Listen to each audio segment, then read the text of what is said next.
नमस्कार दोस्तों, स्वागत आप सभी का एक बार फिर से मेरे YouTube चैनल में। दोस्तों, आज का वीडियो ज़्यादा इम्पोर्टेंट होने वाला है सभी टैक्स पेयर के लिए, और जो खास करके जो नए और छोटे टैक्स पेयर है उनके लिए, क्योंकि आज के इस वीडियो में हम लोग बात करने वाले हैं जीएसटी फॉर्म के बारे में, जो कि है जीएसटी DRC 07। जी हाँ दोस्तों, DRC 07 के बारे में क्या है ये, कब इशू होता है, क्या क्या स्टेजेस होते हैं, स्टेट्यूटरी प्रोविजंस क्या क्या है, क्या फॉर्मेट है, और कब ये किस सिचुएशन में डिपार्टमेंट की तरफ से आपको इशू होता है, इशू होने के बाद क्या प्रोसीजर होता है, सारा कुछ इस वीडियो में डिटेल में मैं बात करने वाला हूँ। तो वीडियो बहुत ही ज़्यादा इंपॉर्टेंट होने वाला है, अंत तक बने रहिएगा ताकि जितने भी आपके सवाल हैं DRC 07 को लेकर वो अच्छी तरह से क्लियर हो सके। तो DRC 07 जो होता है वो रूल 142 सब रूल 5 ऑफ CGST रूल 2017 के अंदर में प्रिस्क्राइब्ड है। ट्रेड विद सेक्शन 73 और 74, ये दो सेक्शन हमें बताते हैं जो हमारे डिटरमाइन करते हैं टैक्स लाइबिलिटी के बारे में, इंटरेस्ट पेनल्टी के बारे में। डिटेल में इन सेक्शन के बारे में हम लोग नीचे में डिस्कस करने वाले हैं। यानी कि सिंपल भाषा में DRC 07 क्या हो गया सर जी? DRC 07 एक तरह से समरी ऑफ ऑर्डर हो गया है, जो कि डिपार्टमेंट प्रॉपर ऑफिसर, अगर आपका ऑडिट हो रहा है, स्क्रूटनी हो रहा है, जो भी हो रहा है, ये एक समरी होता है जिसमें सारे डिटेल होते हैं आपके ऊपर ऑर्डर का, प्रॉपर ऑफिसर द्वारा ये इशू किया जाता है। यानी कि आपके पास अगर ऑर्डर सो कुछ नोटिस आ गया है किसी चीज़ को लेकर, कोई रीजन को लेकर, आपके ऊपर जो है ये टैक्स लाइबिलिटी बनती है, इंटरेस्ट पेनल्टी बनती है अंडर सेक्शन 73 या फिर सेक्शन 74, कोई भी सेक्शन के अंडर में, तो उसको लेकर आपके पास एक कम्युनिकेशन आता है, नोटिस आता है, जिसको हम लोग बोलते हैं DRC 07। अब दोस्तों, DRC 07 इशू करने का पर्पस क्या होता है? एडजुडिकेशन ऑर्डर, आपके पास नोटिस वगैरह सोकोस नोटिस आ जाता है, उसके बाद ये जो होता है आपके पास एक समरी आता है, डिटेल आता है, जिसमें टैक्स का, इंटरेस्ट का, पेनल्टी पेबल जो आपके ऊपर पड़ता है टैक्स के ऊपर भाई ये टैक्स पेयर, वो डिटेल यहाँ पे रहता है। इसको डिपार्टमेंट का ऑफिसर जो है ये अपलोड करते इलेक्ट्रॉनिकली GST के कॉमन पोर्टल पे, जहाँ से टैक्स पेयर लॉगिन करके डिटेल को डाउनलोड कर लेता है इस फॉर्म को। एक बार ये इशू हो जाता है उसके बाद इसके बेसिस पे जो है लाइबिलिटी क्रिएट कर दी जाती है डिपार्टमेंट के द्वारा, जो कि रिफ्लेक्ट करती है आपके इलेक्ट्रॉनिक लाइबिलिटी लेजर में रजिस्टर। अब DRC 07 इशू करने के स्टेजेस क्या क्या होते हैं, देखिए इंस्टेंटली DRC 07 इशू होने के पहले स्टेजेस होते हैं। जैसे कि पहला है DRC 01, ये होता है आपके पास सोकोस नोटिस, एशियन होता है जो कि ऑफिसर आपके पास इशू करता है। ये दोनों केसेस के लिए हो सकता है, यानी दोनों सेक्शन के 73 और सेक्शन 74। तो 73 आपका नॉन फ्रॉड केसेस होता है और 74 होता है आपका फ्रॉड केसेस। कोई भी सेक्शन में हो आपके पास ये सोकोस नोटिस आता है थ्रू DRC 01। अब DRC 02 क्या होता है? ये स्टेटमेंट है अंडर सेक्शन 73 सबसेक्शन 3 सब या सबसेक्शन 4 के अंदर, जो एडिशनल पीरियड के लिए होता है। उसके बाद DRC 03, जैसे आपको पता है DRC 03 सभी लोग फाइल करते हैं। ये एक तरह से वॉलेंट्री पेमेंट होता है, जो आपके पास जो ऑर्डर आया है उसके उसका जो पेमेंट जब आप करेंगे तो DRC 03 के थ्रू इंटरेस्ट का पेमेंट हो गया, आपका पेनल्टी हो गया, इंटरेस्ट हो गया, जो भी है आपके ऊपर जो ऑर्डर आया है उसका जो पेमेंट करेंगे तो DRC 03 के थ्रू आप उसका पेमेंट करते हैं। नेक्स्ट है आपका DRC 06। अब DRC 03 क्या है? ये रिप्लाई है, रिप्रेजेंटेशन है। अगर आपके पास एशियन आए हैं तो आप DRC 036 के थ्रू आप जो है उस एशियन का रिप्लाई करते हैं। अगर आपके पास कोई एशियन आए तो इसके थ्रू रिप्लाई होता है। DRC 07 उसके बाद आपके पास आता है, ये होता है फाइनल, एक आपका ऑर्डर होता है फाइनल टाइप का, जो कि प्रॉपर ऑफिसर जो है फाइनल एडजुडिकेशन के बाद आपके पास भेजता है। इसमें डिटेल रहता है आपका फाइनल कितना इंटरेस्ट है, पेनल्टी है, सब कुछ ये रहता है। उसके बाद DRC 08 होता है। अगर मान लीजिए इस ऑर्डर में कोई करेक्शन कराना है, कोई रेक्टिफिकेशन कराना है या विड्रॉवल का कैसे, वैसे चीज़ों को DRC 08 के थ्रू जो है किया जाता है, जो कि होता है अंडर सेक्शन 161। तो ये चलिए इससे रिलेटेड प्रोविजन जो है उसको एक बार देख लेते हैं डिटेल में। देखिए सेक्शन 73 एक होता है, सेक्शन 74 और एक था रूल 142 सब रूल 5 DRC 07 को लेकर। तो सेक्शन 73 क्या हो गया?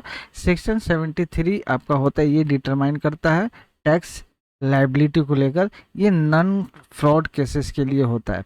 मान लीजिए, मान लो एप्लीकेबल हुआ, आपके आपके ऊपर नोटिस वगैरह, सोकोस नोटिस वगैरह आया है, और आपके ऊपर जो पॉइंट रेज किए गए हैं उसमें है शॉर्ट पेमेंट का हो गया, आपने मान लीजिए शॉर्ट पेमेंट किया है, आईटीसी का गलत इस्तेमाल किया, गलत आईटीसी अपने लिए यूटिलाइज कर लिया या अवेल कर लिया है, ये सारा कुछ किया है, लेकिन आपने उसे विलफुली नहीं किया है, जानबूझ के नहीं किया है, बाय मिस्टेक हुआ है, तो ये नॉन फ्रॉड केसेस में आते हैं। तो इसके लिए ये सेक्शन अप्लाई होता है, सेक्शन 73। अब इसके अंडर में आपके पास डिपार्टमेंट की तरफ से इंटीमेशन और नोटिस आ सकती है। कब तक आ सकती है भैया? तो ये 3 साल from the date of filing of your annual return. जब आप एनुअल रिटर्न उस फाइनेंशियल ईयर का फाइल करते हो, उससे लेकर 3 सालों तक सेक्शन 73 के अंदर में आपके पास जो है इंटीमेशन आ सकती है भैया डिपार्टमेंट की तरफ से। अगला 74 सेम है, लेकिन इसमें दोनों में अंतर ये है कि वो 73 नन फ्रॉड केसेस है, और 74 जो है वो फ्रॉड केसेस है। यानी कि फ्रॉड केसेस में अगर आपके पास कोई नोटिस वगैरह आया तो प्रूव होता है कि भाई आपने गलत तरीके से इनपुट टैक्स क्रेडिट ले लिया, एलिजिबल क्रेडिट आपने लेकर रखा है जो कि आपने जानबूझ के लिया है, या ऐसा कोई फ्रॉड वाला केस कर दिया जो कि आपने जानबूझ के फ्रॉड किया है, तो ऐसे केसेस में आपके पास सेक्शन 74 अप्लाई होता है, जिसके अंडर में आपके पास नोटिस आते हैं। और ये कब तक इशू हो सकता है भैया? ये 5 सालों तक, यानी कि एनुअल रिटर्न फाइल करने के बाद 5 सालों के अंदर अंदर आपके पास इससे रिलेटेड जो है इस सेक्शन में इंटीमेशन आ सकते हैं। तो जब भी भैया आपके पास इंटीमेशन आता है DRC 07 के अंडर में, तो उसमें ये सारे इन्फॉर्मेशन रहते हैं। क्या क्या है भाई? GST नंबर रहता है, टैक्स का नाम, टैक्स पेयर का नाम रहता है, ऑर्डर रेफरेंस नंबर रहता है, उसका डेट रहता है, सेक्शन किस सेक्शन के अंडर में आपका जो है वो इंटीमेशन है, वो नोटिस है, वो 73 हो गया, 74 हो सकता है, या इसके अलावा अदर कोई केसेस है वो डिटेल रहता है, किस पीरियड के लिए वो भी मेंशन रहता है, कितना टैक्स इंटरेस्ट, और आपके पास अगर पेनल्टी है, CGST, AGST, IGST जो भी है उसका पूरा ब्रेकअप रहता है। उसके बाद रिमार्क्स वगैरह रहता है, रीजनिंग रहता है, समरी का डिटेल रहता है, जिसमें प्लेस ऑफ सप्लाई वगैरह ये एप्लीकेबल अगर हुआ तो रहता है। और उसके बाद जो डेजिग्नेशन वगैरह जो होता है, सिग्नेचर वगैरह प्रॉपर ऑफिसर का, वो आपको इसमें रहता है। तो ये सारा डिटेल रहता है आपके DRC 07 में। पहला सेक्शन 73 के लिए हम लोग एक बार देखते हैं। मान लीजिए कोई भी tax payer GST 3B file करता है, ठीक है, फाइनेंशियल ईयर 23-24 के लिए करता है, लेकिन गलती से उसमें जो है आउटवर्ड सप्लाई जो है 5 लाख रुपए का वो ओमिट कर देता है, नहीं दिखाता है, दिखाना भूल जाता है। इसका मतलब क्या हो गया? अल्टीमेटली उस पर जो है टैक्स का जो है शॉर्ट पेमेंट हो गया, यानी टैक्स पे नहीं हुआ। 5 लाख का जो है आपका 18% आपका यहाँ कितना हो जाएगा? 90,000 रुपीज़। 90,000 रुपीज़ जो है पेमेंट नहीं किया आपने। अब उसके ऊपर मान लीजिए इंटरेस्ट हो जाता है 10,000 रुपये, और पेनल्टी 10% के हिसाब से 9,000, 90 का 9,000 रुपया ये हो गया। तो ये सिचुएशन है। इस केस में भी ये क्या प्रोसीड्यूर होता है, क्या एग्जाम्पल से हम लोग ये समझते हैं। तो सबसे पहले जो ऑफिसर है इशू करेगा आपको DRC 01, ठीक है, एशियन सोकोस नोटिस इशू करेगा भाया। उसके बाद टैक्स पेयर जो है उसको रिप्लाई करेगा DRC 07 में, अपना रिस्पॉन्स देगा, जो भी पॉइंट रहेगा उसको जस्टिफाई करेगा, करते हुए रिस्पॉन्स अपना करेगा। उसके बाद ऑफिसर जो है हियरिंग वगैरह लेने के बाद जो भी कंक्लूजन होगा अंडर सेक्शन 73 सब सेक्शन 9 के अंडर में अपलोड करेगा आपका DRC 07, इसमें सारा डिटेल रहेगा। क्या? इस केस के अनुसार CGST AGST 45,000, इंटरेस्ट 10,000 रुपया, पेनल्टी 9,000 रुपये, यानी कि 1,09,000 का आपके पास जो है DRC 07 जो है ऑफिसर इशू करेगा। इसको इलेक्ट्रॉनिक पोर्टल पे अपलोड करेगा, जहां से आप जाकर उसे एक्सेस कर पाएंगे। सिमिलर केस सेक्शन 74 में हो सकता है। मान लीजिए आपने गलत ITC ले लिया, ठीक है, 2 लाख रुपये का गलत एक ITC आपने ले लिया गलत इनवॉइस के अगेंस्ट में। अब इस पे क्या है, जो जानबूझ कर ले लिया है, तो इस सेक्शन 74 इस पे अलाउ होगा, जिसके अंदर में आपके पास सोकोस नोटिस आएगा, ठीक है, सेक्शन 74 को रेफर करते हुए। उसके बाद हियरिंग वगैरह होगा आपके पास, और उसमें जो है 2 लाख रुपया टैक्स, इंटरेस्ट 20,000 रुपया मान लीजिए, और पेनल्टी 100% टैक्स, मान लीजिए कि 2 लाख का equal to tax under section 74 में। तो ये आपके पास फाइंडिंग आ गई ऑफिसर द्वारा।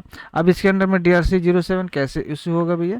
तो ये टैक्स का अमाउंट 2 लाख रुपया था, इंटरेस्ट 20,000 लगा, पेनल्टी 2 लाख रुपया, सिमिलर टू टैक्स टोटल 4,20,000 रुपये का आपके पास जो है DRC 07 आएगा। तो भाई आशा करता हूँ कि आपको ये दोनों चीज़ें जो है, ये DRC 07 का जो पूरा कॉन्सेप्ट जो है क्लियर हो गया होगा। अभी भी कोई कन्फ्यूजन है आप कमेंट में ज़रूर अपना सवाल पूछ सकते हैं।